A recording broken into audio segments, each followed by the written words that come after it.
There are new questions about how the pandemic will impact November's election. Earlier this month, Wisconsin chose not to alter its primary. Health officials there say more than 50 people who voted in person or worked the polls that day then tested positive for COVID-19. It remains unclear if they contracted the virus at the polls or elsewhere. However, states across the U.S. are preparing for a surge in mail voting. As Politico reports, election officials are now offering guidance around the country. Zach Montellaro, the co-author of that piece, joins me now from Washington. He's a campaign reporter and author of The Morning Score for Politico. Zach, thanks very much for joining us. Which states have the proper infrastructure to run mail-in elections, and what kind of help could they offer to other states? Yeah, thanks for having me.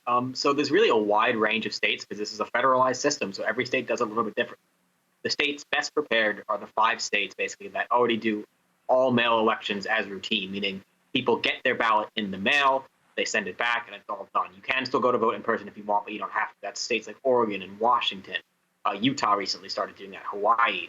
Those states are the ones most prepared. Then you look at the other side of the scale, the states that are least prepared, ones that both don't have no excuse absentee voting and have little history of mailing in ballots.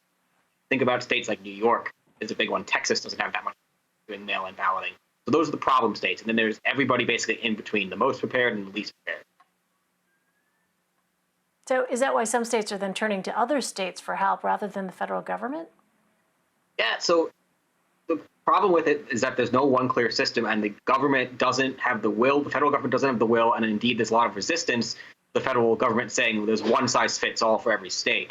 So a state that needs to go to vote by mail, because people will vote by mail, that we know that's going to happen. Wisconsin's a good example. Went from about 5 to 12% absentee balloting, depending on the election, depending on the time of year, to almost over 70% of people voted absentee in Wisconsin for the spring election that happened weeks ago.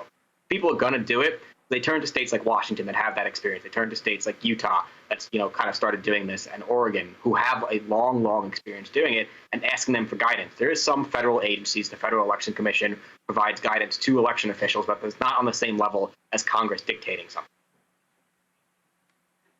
So Virginia became a no-excuse absentee voting state. Ohio and Maryland also held elections almost entirely by mail.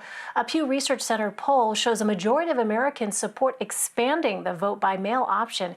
Can we expect more states to follow?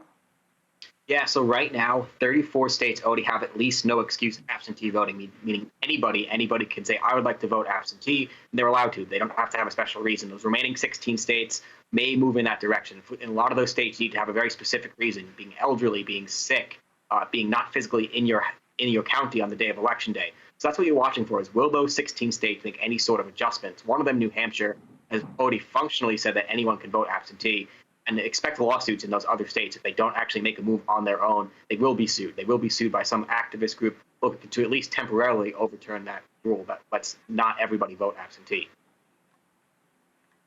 So Democrats won a state Supreme Court seat after aggressively encouraging supporters to vote by mail. Meantime, President Trump has called mail-in voting a, quote, terrible thing. How are both the Democratic and Republican parties handling this new era of voting? Yeah, so the reality is that people will be voting by mail regardless of what the president says about it. In most of the country, in 34 the states, people already have that option. So officials in those states, party officials from both Republicans and Democrats, will really lean on that to get their voters to do so. Look at Florida, for example. One of the reasons that Republicans come out ahead again and again in Florida time after time is that they have a superior vote-by-mail operation in Florida than the Democrats do. Republicans have really fine-tuned that machine down in Florida to get those votes out, so look for other states to mimic that. Democrats on the other side, at least on the federal level, want to have some sort of national guarantee.